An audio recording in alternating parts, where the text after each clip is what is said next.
Kita ke informasi lainnya, Saudara. Buntut pemberian abolisi pada Menteri Perdagangan 2015-2016, Thomas Lembong, 9 importir swasta terdakwa kasus korupsi impor gula mengajukan permohonan penghentian semua proses hukum.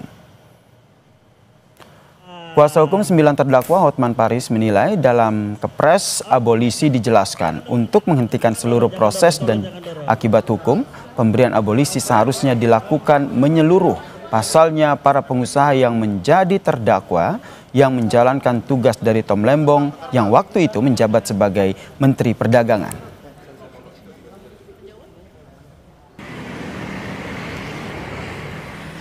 Akan memohon kepada Kejaksaan Agung, CQ JPU, agar surat dakwaan terhadap 9 importir swasta ini ditarik, dicabut dari Pengadilan Tipikor PN Jakarta Pusat, atau hakim karena jabatannya menghentikan perkara dan mencoret perkara dari daftar buku perkara.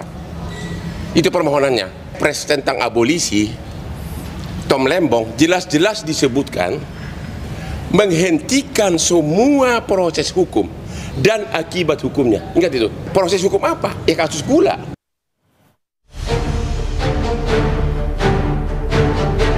Pertimbangan persetujuan DPR RI tentang pemberian abolisi terhadap saudara Tom Lembong.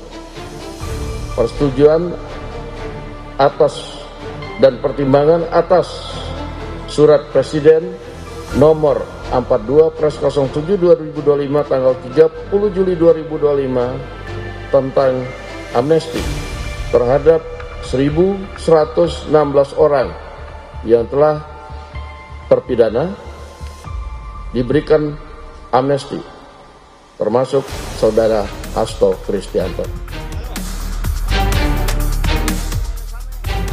Hasto Kristianto telah bebas dan proses hukumnya dihentikan usai mendapatkan amnesti dari Presiden Prabowo Subianto. Namun KPK tidak mengembalikan barang-barang yang berkaitan dengan kasus suap pada proses pergantian antar waktu PAW anggota DPR. KPK menjelaskan masih menganalisis barang bukti yang disita dari Hasto. Kasus yang menyeret mantan politisi PDIP Perjuangan itu pun tetap berjalan. Amnesti itu kan tidak menghapus atau menghilangkan tindakan yang sudah dilakukan. Jadi tindakannya tetap ada, tetap terbukti bersalah, hakim juga menyatakan demikian. Namun memang atas tindakan tersebut kemudian diberikan pengampunan. Ya. Jadi yang hilang itu hukumannya, bukan tindakan yang dilakukan. Penyidik masih melakukan analisis terhadap barang-barang yang disita sebagai barang bukti ya. Karena dalam perkara ini juga masih berjalan, ada beberapa pihak lainnya yang juga sudah ditetapkan tersangka oleh KPK. Sementara Kejaksaan Agung memastikan proses persidangan kasus korupsi impor gula usai Menteri Perdagangan periode 2015-2016 Thomas Trikasih Lembong mendapat abolisi dari Presiden Prabowo tetap berlanjut. Segala proses hukum dan akibat hukum terhadap saudara Thomas Trikasih Lembong ditiadakan. Bukan membebaskan ya. Karena kalau membebaskan ranahnya pengadilan, ya kan? Artinya ditiadakan di situ. Nah, terhadap tadi yang Anda tanya terhadap tersangka atau terdakwa yang proses itu tetap berjalan. Kan ini kan sifatnya personal. Tidak, kalau di situnya disebut di Kepresnya cuma 1 orang, ya kita proses tetap berjalan, kita tetap sidangkan sebagaimana mestinya. Pakar Hukum Universitas Andalas Ferry Amsari menilai perkara yang menjerat Tom dan Hasto sifatnya politis. Selain itu, hak Presiden memberikan abolisi dan amnesti dinilai kurang tepat diberikan untuk kasus tindak pidana korupsi. Seolah-olah mengakui bahwa proses peradilan Hasto dan Tom Lembong adalah peradilan politis karena amnesti terutama memang disebut sebagai hak Presiden untuk memberikan pengampunan kepada orang-orang yang terlibat dalam peristiwa-peristiwa politik. Sementara abolisi juga menghapuskan atau memberhentikan segala proses hukum. Di titik ini timbul kesan bahwa kasus Tom Lembong sama sekali bukanlah pidana yang mestinya ada. Jadi sekali lagi ini timbul interpretasi yang sangat panjang dan beragam, apalagi tidak lumrah amnesti dan abolisi diberikan kepada kasus-kasus korupsi. Usai bebasnya Tom Lembong, Pengadilan Tipikor tak menghentikan peradilan bagi 9 terdakwa di kasus korupsi impor gula. Begitu pula pasca bebasnya Hasto Kristianto, pengusutan kasus suap PAW Harun Masiku terus berjalan. Tim Liputan, Kompas TV.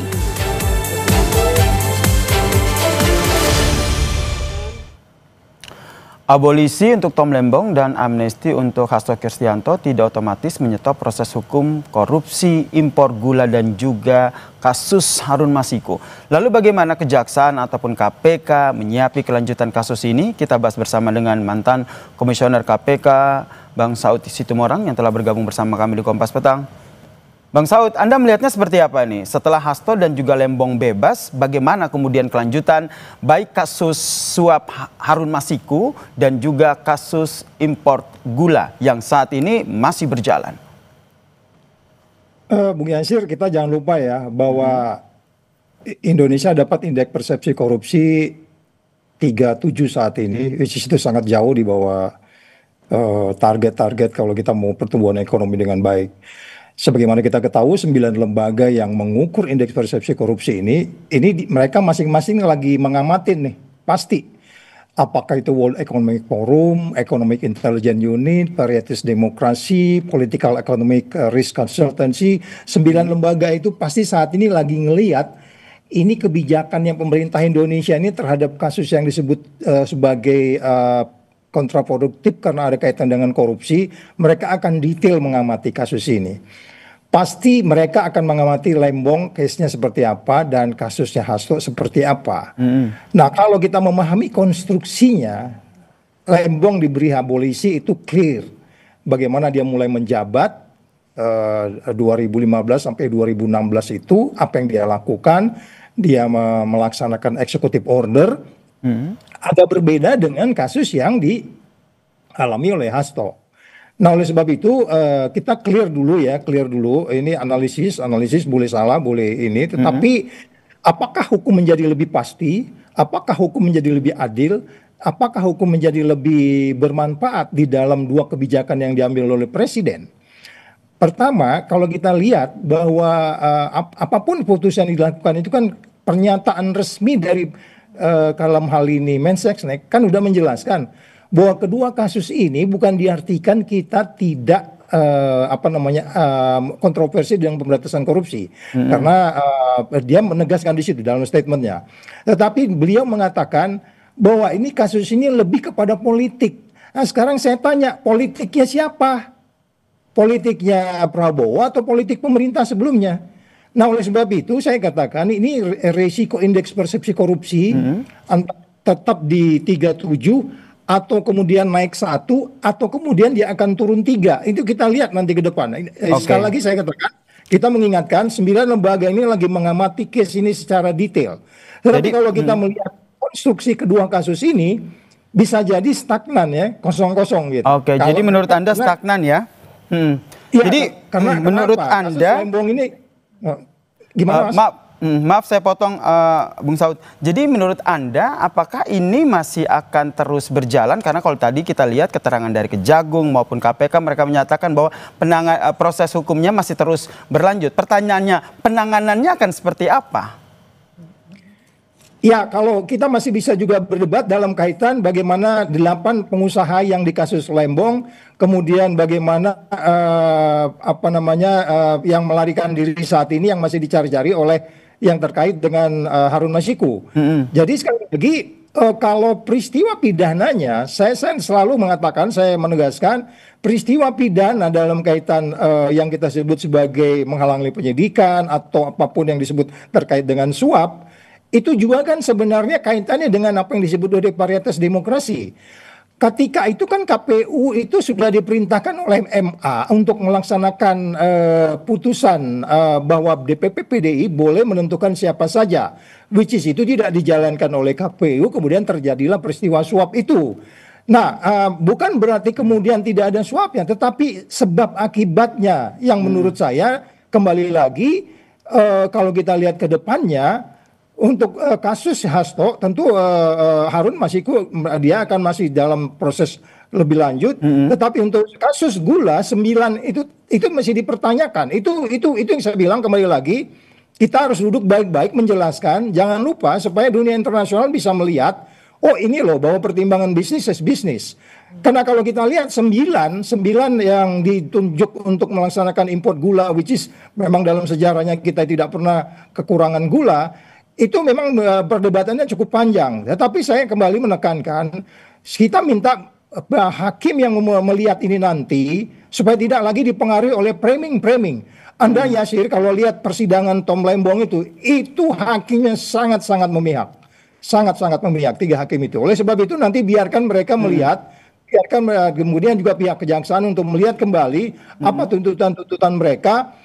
Bahwa pertimbangan bisnis judgment rule, ada peran PPI di situ, Perusahaan Perdagangan Indonesia yang menuju ke 3 perusahaan ini, sehingga kemudian memang mereka justru yang mengeluarkan uang di situ untuk membeli gula, untuk kemudian gula kristal mentah menjadi gula kristal rafinasi, which is mereka harus mengambil untung, siapa juga pengusaha mau rugi kan gitu. Berarti Bung Saud, Anda melihat kasus ini banyak politis begitu ya? Iya, dari awal kita udah nggak ragu tentang itu. Saya untuk kasus Hasto aja, walaupun saya nggak ragu poltoid pidana, tapi cara kita mengadili Hasto ini udah favoritism, ini politik, itu nggak ada keraguan di situ. Cuman kan kita sekarang bagaimana menjelaskan kepada dunia internasional bahwa kita mengadili kedua kasus ini betul-betul perform, sehingga kemudian keadilan, kepastian, dan kemanfaatannya menjadi lebih menimbulkan kepercayaan buat dunia internasional, dalam hal ini transparansi internasional, sehingga nggak terganggu terhadap indeks persepsi korupsi. Kita harus lebih hati-hati untuk what next-nya, sehingga kemudian hukum yang pasti, hukum yang adil, hukum yang bermanfaat itu bisa kita pertanggungjawabkan gitu Mas Yasir. Oke, hukum yang adil, hukum yang bermanfaat. Kita lihat ya langkah seperti apa yang selanjutnya diambil oleh baik KPK maupun Kejagung terkait dengan kasus ini. Terima kasih Bang Saud Situmorang telah bergabung bersama kami di Kompas Petang. Salam sehat.